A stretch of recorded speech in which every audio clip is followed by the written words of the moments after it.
Jadi ketika masyarakat sadar nanti bahaya politik uang, insya Allah mereka tidak akan mau menerima uang-uang, ya kan, dari oknum-oknum yang nanti diganti dengan suara mereka di TPS. Money politik memang benar terjadi ataupun sering terjadi di setiap tahapan pemilu gitu.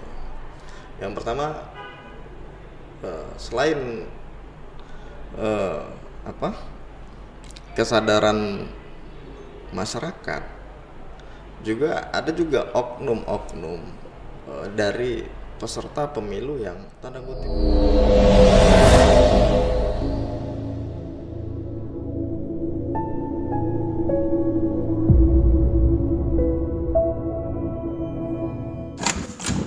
Ya, ketemu lagi Sobat Hukum sama saya Saiful Rangkuti dalam podcast di channel YouTube Fakultas Hukum Universitas Asahan. Hari ini kita akan membahas mengenai yang berkaitan dengan pemilu 2024, berkaitan dengan pengawasan. Hadir 2 dari 5 orang yang memiliki kompetensi dan kewenangan dalam pengawasan pemilu. Kita undang langsung dari Badan Pengawasan Pemilihan Umum Kabupaten Asahan. Hadir di hadapan saya 2 orang yang sangat luar biasa. Dengan abang yang pertama, silakan bang. Ya, saya Khomaidi Hambali Syambaton, di Bawaslu Kabupaten Asahan. Saya dipercaya menjadi Ketua Bawaslu Asahan. Oke. Dan abang? Bismillahirrahmanirrahim. Perkenalkan, saya Ramadan Saputra, selaku anggota Bawaslu Kabupaten Asahan dan juga merangkap sebagai Kordip Hukum dan Penyelesaian Sengketa. Oke. Udah tahu ya 2 orang ini, biar lebih enak.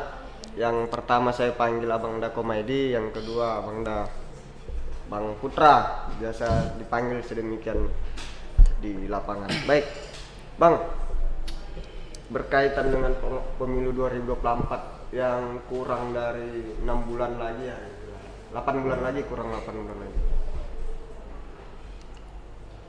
Masyarakat bertanya-tanya gitu, Bawaslu itu apa sih? Mungkin karena ketua, saya persilahkan lalu ketua yang menjawab. Iya. Kalau dari sisi terminologi, Bawaslu itu adalah singkatan dari Badan Pengawas Pemilu. Ya. Undang-undang mengatur bahwasanya penyelenggara pemilu itu ada 3 di Indonesia. Yang pertama KPU, Bawaslu, dan DKPP. KPU sebagai penyelenggara teknis dan Bawaslu sebagai pengawas dari pelaksanaan penyelenggaraan teknis tersebut. Dan juga ada yang kita awasi, selain tadi penyelenggaraan teknis juga ada yang kita awasi peserta pemilu. Itu dia kalau Bawaslu. Ya. Jadi Bawaslu itu mulai dari, itu kan berjenjang. Saya kira berjenjang minimal sampai tingkat desa lah, kira-kira apa bang? Jadi masyarakat kita juga tahu gitu kan. Struktur kelembagaan Bawaslu itu mulai dari tingkat pusat, Bawaslu RI yang terdiri dari 5 orang. Berikutnya Bawaslu Provinsi. Bawaslu Provinsi ini dia ada variasi ya jumlahnya berdasarkan rasio penduduk dan luas wilayah.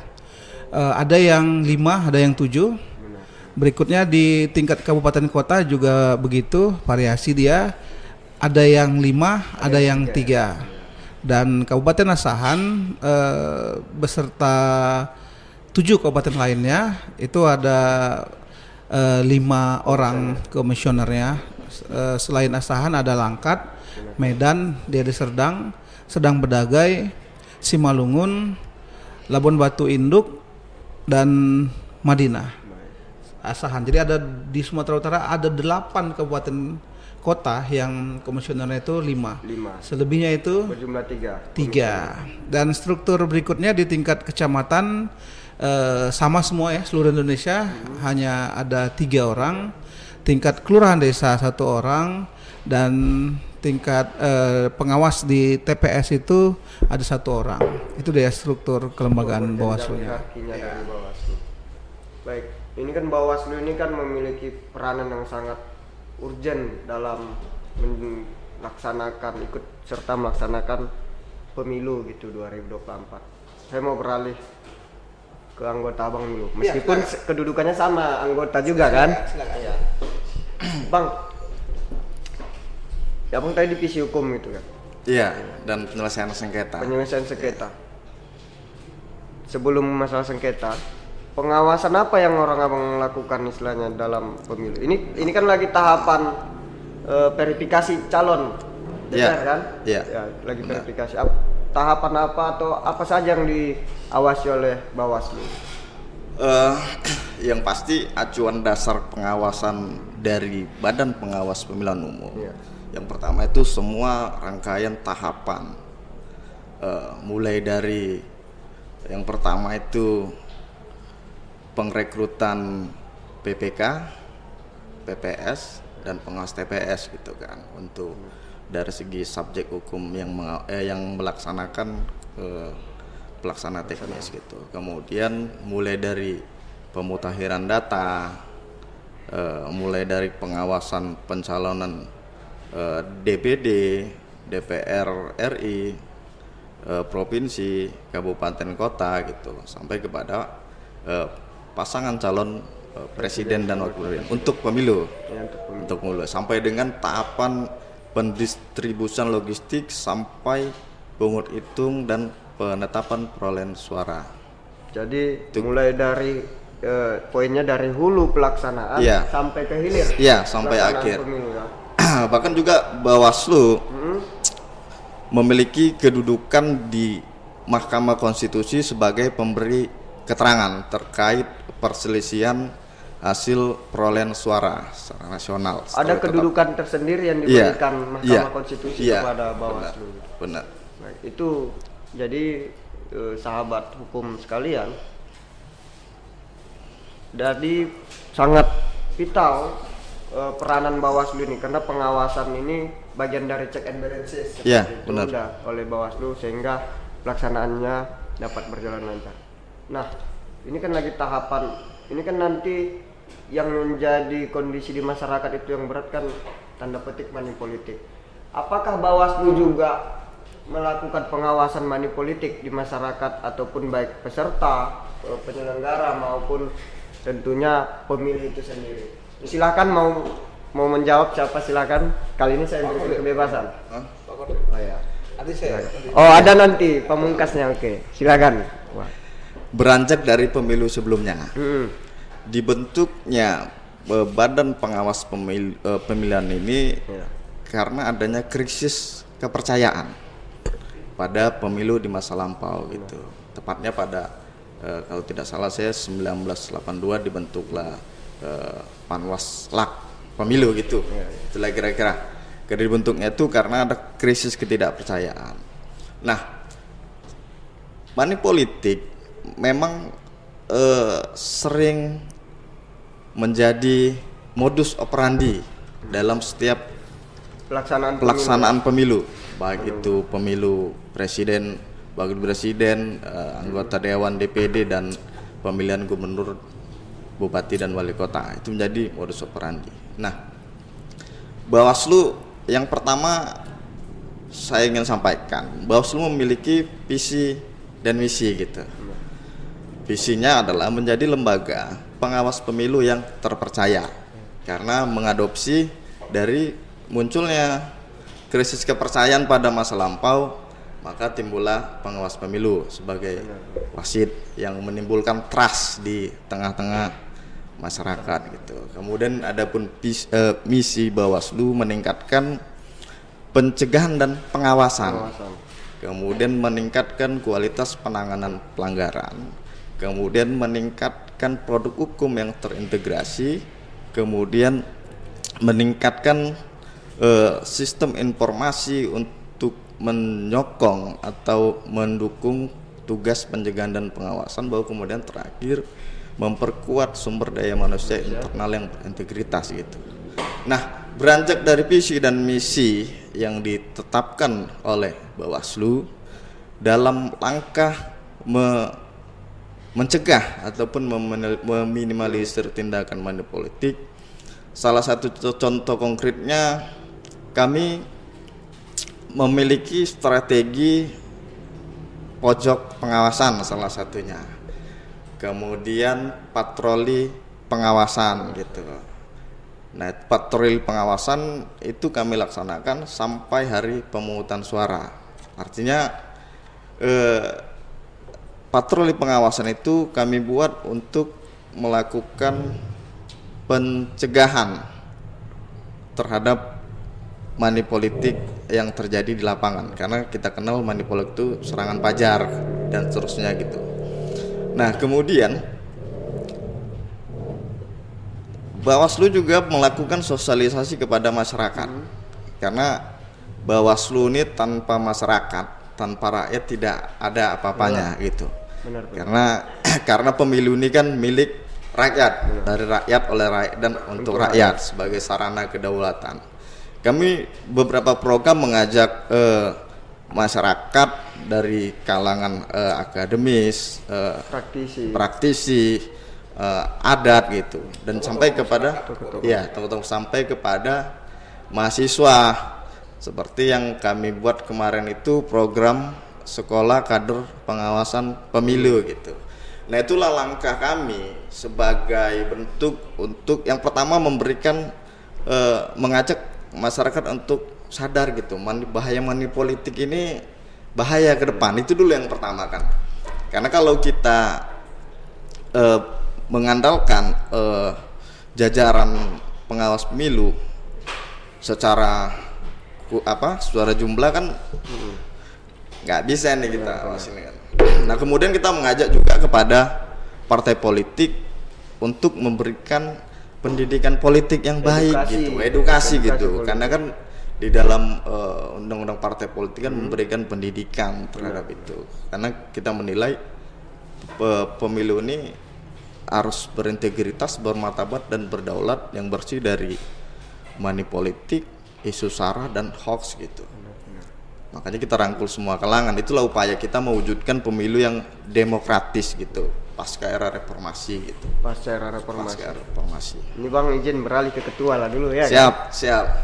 Ya, nanti offset pula kita siap lagi ya kan. Jadi gini, Bang. Ini pemilu 2024 ini kan mungkin pandangan mahasiswa ataupun masyarakat ini yang dinamikanya lebih tinggi sepertinya 2024, karena dalam 1 tahun itu ada 2 hajatan demokrasi, di bulan Februari pemilu, di bulan November itu pemilu kada. Nah, terkait pemilunya, ada nggak perbedaan pengawasan, ya kan, yang telah dilakukan baik di pemilu 2019 ataupun pilkada 2020 terhadap pemilu 2024 yang sedang berlangsung? Ada nggak perbedaan sehingga pengawasannya pun juga berbeda gitu? Ya, kalau terkait dengan perbedaan pengawasan, tentu kita berbicara strategi ya. Benar. Strategi kita tentu basisnya adalah regulasi. Dalam hal ini adalah undang-undang peraturan Bawaslu. Jadi memang sampai saat ini kita di tingkat provinsi dan kabupaten kota juga masih menunggu regulasi ya, Pak Kodip ya. Dalam hal ini per Bawaslu dan juga nanti PKPU yang menjadi objek pengawasan kita. Jadi memang kalau berbicara strategi secara detail, kami harus menunggu regulasi yang akan nanti diterbitkan oleh yang berwenang. Namun secara garis besar strateginya tadi apa yang disampaikan oleh Pak Kodip Hukum itu adalah strategi-strategi yang telah dilaksanakan. Ya, kalau itu yang telah terlaksana, kita ini akan berbicara yang nanti akan dilaksanakan. Jadi memang kalau berbicara nanti yang akan dilaksanakan, tentu kita harus melihat basisnya. Basisnya itu adalah peraturan Bawaslu dan PKPU. Dan sampai sekarang ini sepengetahuan kami belum muncul ya per Bawaslu yang baru ya terkait dengan pemilu terkait dengan pemilu dan juga pilkada. Tapi kalau kita ingin compare nanti strategi pengawasan yang lalu dengan yang akan datang, mungkin ada sedikit catatan ya terkait dengan strategi kita yang lalu seperti yang disampaikan oleh Pak Kordip. Itu kita lakukan upaya-upaya tidak hanya kepada eksternal tadi ya, masyarakat, tokoh masyarakat, mahasiswa dan juga stakeholder lainnya, tapi kita juga kepada internal kan gitu. Internal ini kita juga melakukan pembenahan lah jajaran kita. Kalau kami itu di jajaran sekretariat dan juga jajaran kami di Panwas Kecamatan, Panwas Kelurahan Desa, dan mungkin nanti di pengawas TPS. Jadi kalau dia terkait dengan strategi, kami pikir mungkin yang perlu dikembangkan nantinya adalah meningkatkan kesadaran terutama masyarakat. Terkait apa nih Pak? Kesadaran terkait apa? Terkait dengan pentingnya pemilu ini, arti pemilu ini. Dari sisi undang-undang, tujuan pemilu ini adalah untuk mencapai masyarakat adil dan makmur. Itu tujuan pemilu. Namun yang terjadi realitanya ya, pemilu ini di masyarakat ya, walaupun memang belum secara saintifik dilakukan penelitian, tapi masih kita temukan masyarakat tuh beranggapan pemilu ini adalah memberikan pekerjaan kepada orang lain. Jadi ketika nanti ada caleg itu yang mau kampanye atau mereka nanti mau menghadiri kampanye tersebut, mereka beranggapan aku dapat apa gitu. Langsung orientasi pemikiran. Iya, masih begitu. Jadi itu yang mau kita sadarkan, bahwasanya pemilu ini adalah bukan memberikan pekerjaan kepada calon-calon legislatif atau calon-calon eksekutif. Tapi pemilu ini adalah memilih pemimpin di eksekutif legislatif yang nanti akan menjadi pemerintahan. Mereka yang nanti akan menjalankan roda pemerintahan kita, mau dibawa kemana. Itu yang perlu disadarkan. Melalui podcast ini kami sangat apresiasi ya, Fakultas Hukum UNA memberikan wadah kami untuk menyampaikan itu, bahwasanya itu dia.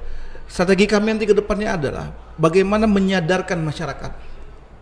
Yang pertama, menyadarkan masyarakat bahwa pemilu itu bukanlah memberikan pekerjaan.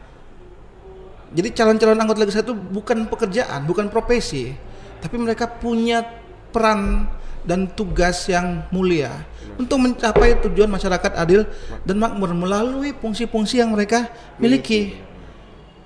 Di legislatif itu kan fungsinya hanya ada 3, fungsi anggaran, fungsi pengawasan, fungsi pembentukan peraturan perundangan. Siapa yang diawasi? Eksekutif. Jadi itu yang mau kita sadarkan. Berikutnya adalah kepada peserta pemilu juga. Kita ingin nanti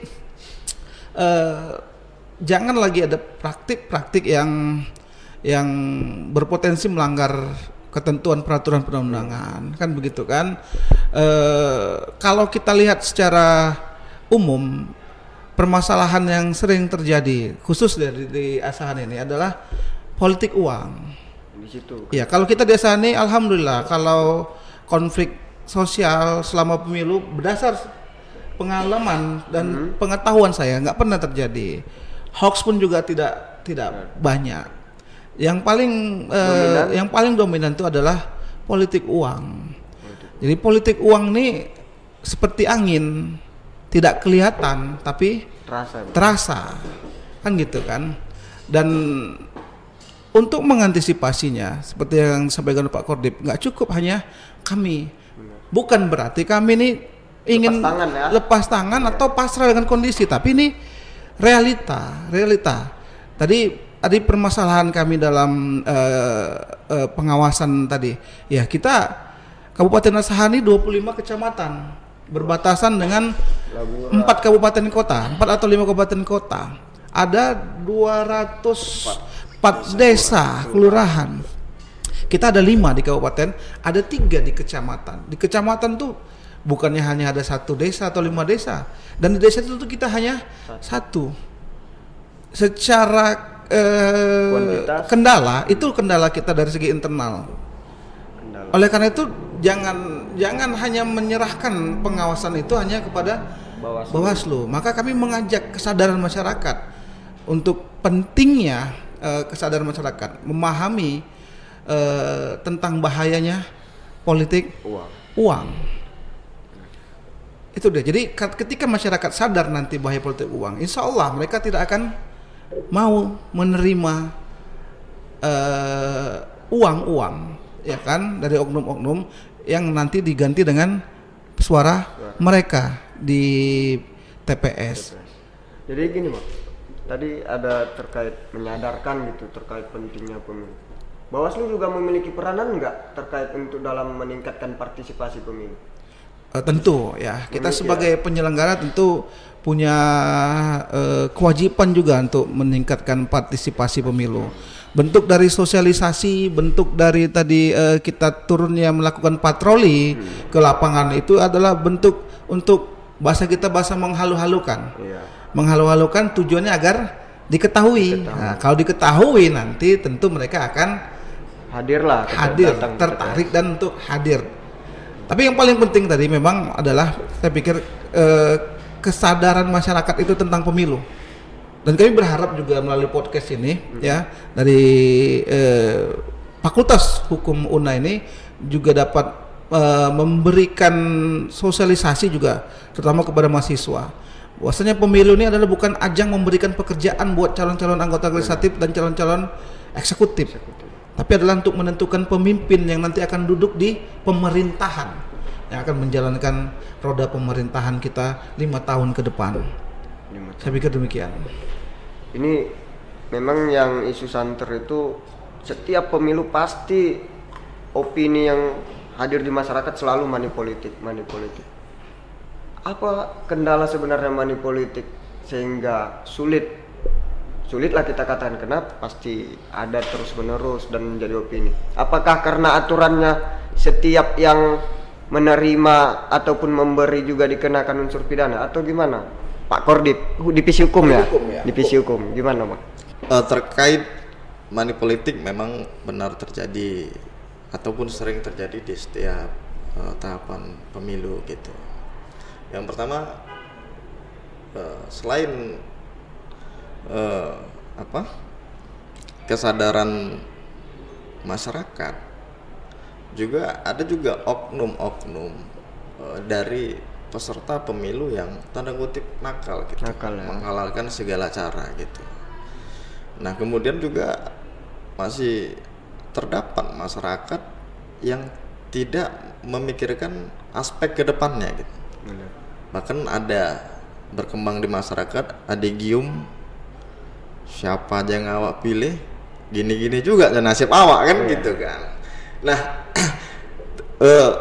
beranjak dari adigium beberapa masyarakat seperti itu, maka hal money politik merupakan hal yang wajar di tengah masyarakat, sehingga peran Bawaslu lah untuk memberikan edukasi dan pemahaman kepada masyarakat seberapa pentingnya untuk melakukan penolakan money politik tersebut gitu. Karena kita seperti yang ketua sampaikan, pemilu ini ajang untuk menciptakan sistem pemerintahan melalui orang-orang terpilih untuk mewujudkan keadilan dan kesejahteraan bangsa gitu. Makanya sejalan dengan misi Bawaslu tadi meningkatkan pencegahan dan pengawasan, meningkatkan kualitas, maka kegiatan sosialisasi lah yang kami kedepankan sebelum masuk kepada tahapan penindakan gitu. Saya rasa itulah kalau terkait money politik. Jadi gini Bang, tadi bahas ada perbandingan ada di Kabupaten Asahan 5, mungkin di kabupaten kota lain ada 3 komisioner. Ini berkaitan berarti dengan kuantitas penyelenggara pemilu. Secara internal mungkin hambatan itu. Ini sangat mempengaruhi kali nggak Pak? Ya kan? Terkait jumlah kuantitas. Sementara dengan KPU di mana-mana 5 kabupaten kota. Kemudian PPK-nya 5. Kemudian kalau PPS-nya 3. sementara tidak sebanding gitu istilahnya dengan di Bawaslu gitu. Ada 5, kemudian di Panwascamnya 3, sementara PPK 5. 3 ngawasi 5 kan nggak sinkron gini. Ini hambatan yang sangat serius atau gimana, Bang? Gitu. Ya, menyikapinya jadi, itu. Saya pikir kalau perbandingannya jangan dibandingkan dengan KPU dengan jajarannya. Karena pun juga KPU di jajaran kecamatan itu juga memang mereka pelaksana teknis ya Pak Kodip ya. Jadi memang membutuhkan orang yang juga cukup banyak. Ya kan, cukuplah sesuai. Begitu juga di tingkat kelurahan desa, mereka juga pelaksana teknis yang memang membutuhkan orang yang harus sesuai, kan gitu. Yang menjadi kendala dengan kuantitatif ini ya, dengan jumlah ini adalah memang yang menjadi kendala buat kami adalah memang kalau kita berbicara potensi pelanggaran yang paling mungkin terjadi dalam pemilu itu adalah memang yang paling besar adalah ketika sudah masuk daftar calon tetap. Sudah masuklah kita ke masa kampanye. Nah, jadi kekurangan jumlah tadi menurut kami tadi ya, kekurangan jumlah tadi itu berpotensi menjadi kendala pada saat pengawasan kampanye misalnya, kan begitu kan. Baru di kampanye ini kan juga sudah mulailah biasanya praktik-praktik politik uang itu mulai terjadi di masa kampanye sampai nanti pemungutan suara. Hari H pemungutan suara. Dan di situ yang kita kewalahan dari segi jumlah tadi untuk mengawasi tadi. Maka tapi kan kita tidak boleh menyerah. Benar. Dengan jumlah kita yang tadi sedikit, sementara objek pengawasan kita cukup luas dan cukup besar. Kita nggak boleh menyerah.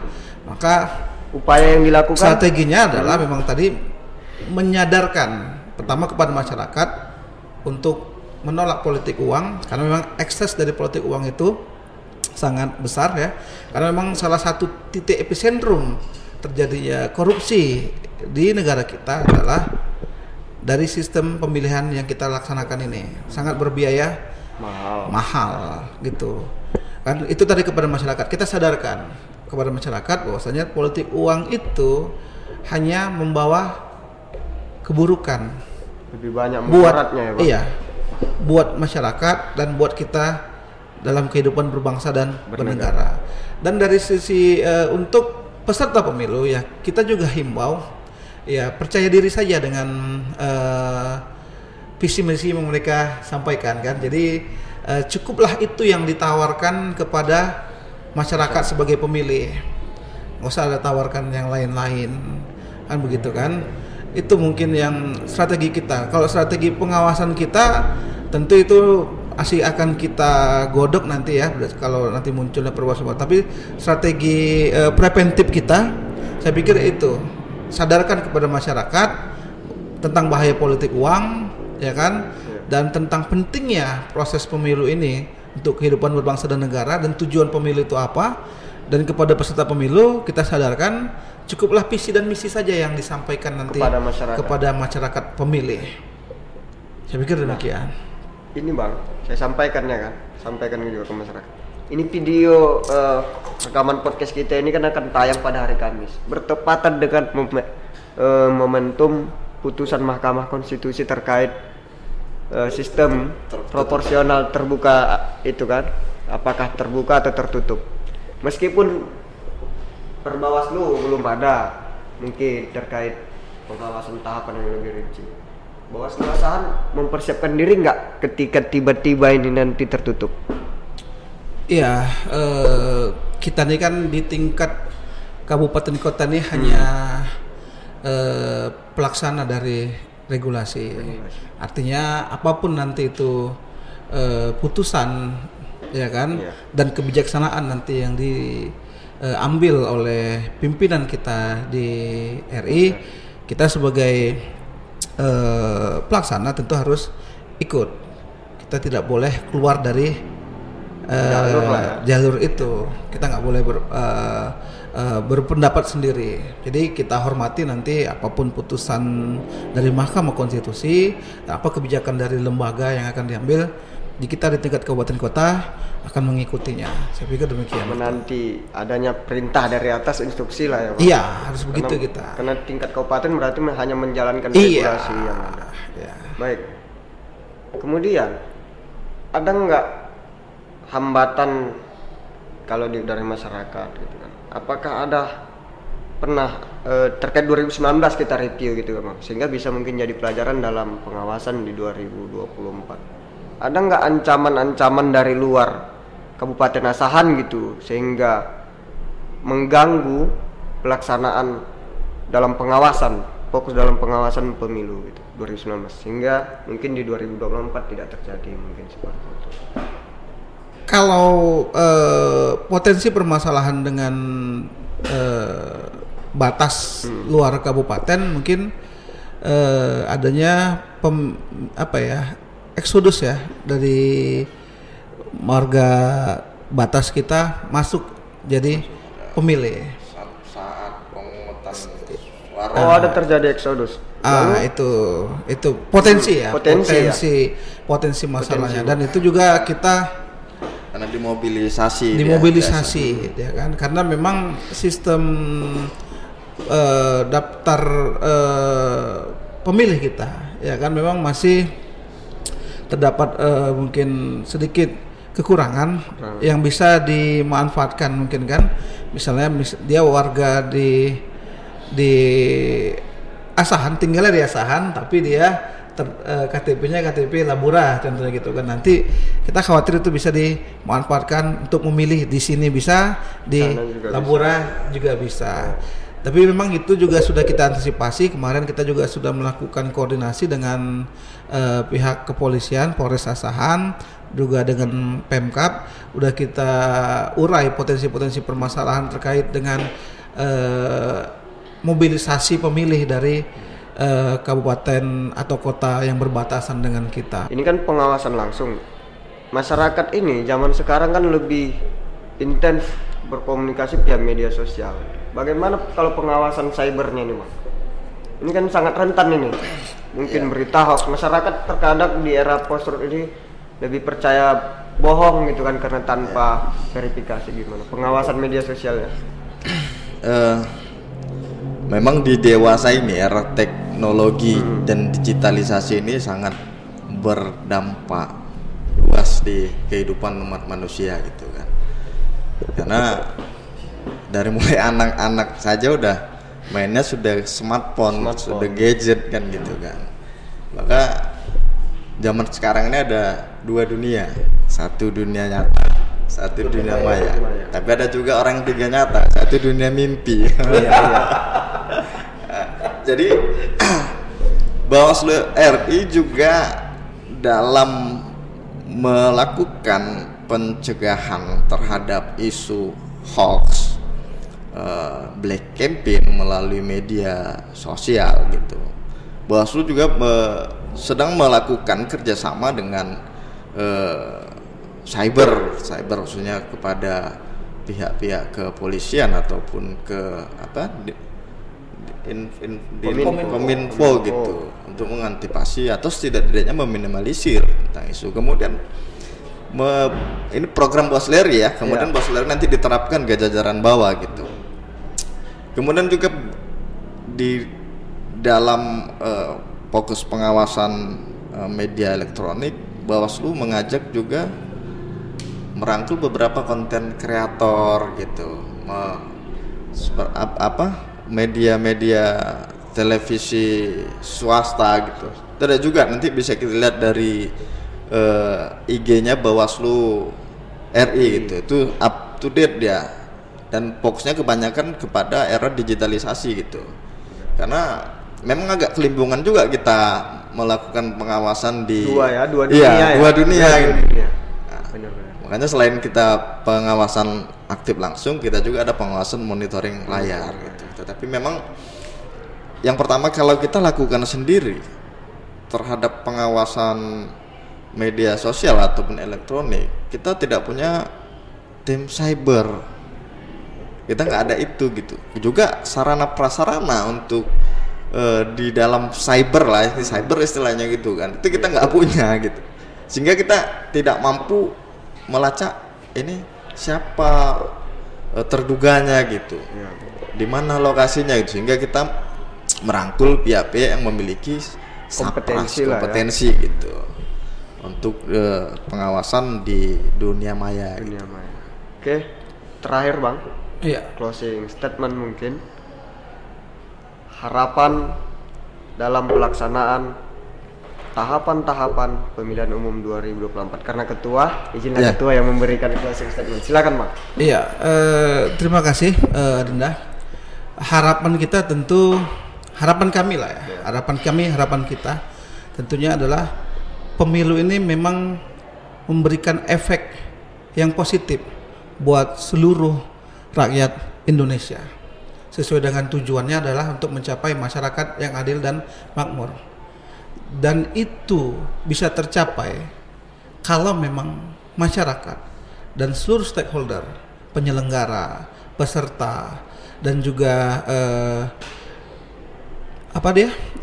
selain tadi pemantau pemilu ya, benar-benar berjalan di relnya masing-masing agar kita selamat sampai kepada tujuan yang ingin kita capai. Berikutnya adalah harapan kami tentu di Kabupaten Asahan sebagaimana pemilu-pemilu sebelumnya ya, tetap tercipta kondusivitas masyarakat, tidak ada riak, tidak ada konflik vertikal antara masyarakat, antara sesama peserta pemilu kan. Dan kalau bisa lebih kita tingkatkan lagi, biarkanlah pemilu ini adalah pesta, yang namanya pesta tentu itu hanya happy, senang. Tidak ada konflik, tidak ada kerusuhan, dan tidak ada ketidaknyamanan buat seluruh masyarakat. Dan tentu kalau itu terjadi, kami sebagai penyelenggara pemilu, dalam hal ini pengawas, akan melakukan tindakan yang sesuai dengan ketentuan peraturan perundang-undangan. Sekali lagi kami sampaikan, mari sama-sama kita jaga Asahan kita ini, kita jaga negara kita ini, pemilu, agar menciptakan pemimpin yang nanti betul-betul bermanfaat buat masyarakat Asahan dan buat rakyat Indonesia tentunya. Baik. Pak Kodim ada yang disampaikan? Cukup itu. Baik, terima kasih atas waktu dan kehadirannya Bang Komedi selaku Ketua Bawaslu dan Bang Putra selaku anggota sekaligus Koordinator Revisi Hukum dan Penyelesaian Sengketa Bawaslu Asahan. Baik, Sobat Hukum, terakhir sama-sama kita rakyat Indonesia, karena pesta demokrasi ini tidak bisa hanya dilaksanakan oleh KPU, tidak bisa dilaksanakan hanya oleh Bawaslu, tidak bisa dilaksanakan DKPP maupun partai maupun pemantau, tapi semua saling terintegrasi menyukseskan pemilu 2024. Jika ada ditemukan, ya jika masyarakat menemukan dugaan-dugaan pelanggaran ataupun dugaan-dugaan manipolitik, silahkan langsung sampaikan kepada Bawaslu Kabupaten Asahan ataupun petugas di bawah Bawaslu yang terdekat di sekitaran Anda. Jangan lupa untuk memilih Rabu 14 Februari 2024. Tentukan pilihan Anda untuk menentukan nasib Anda 5 tahun ke depan. Sampai jumpa pada edisi podcast yang akan datang. Terima kasih.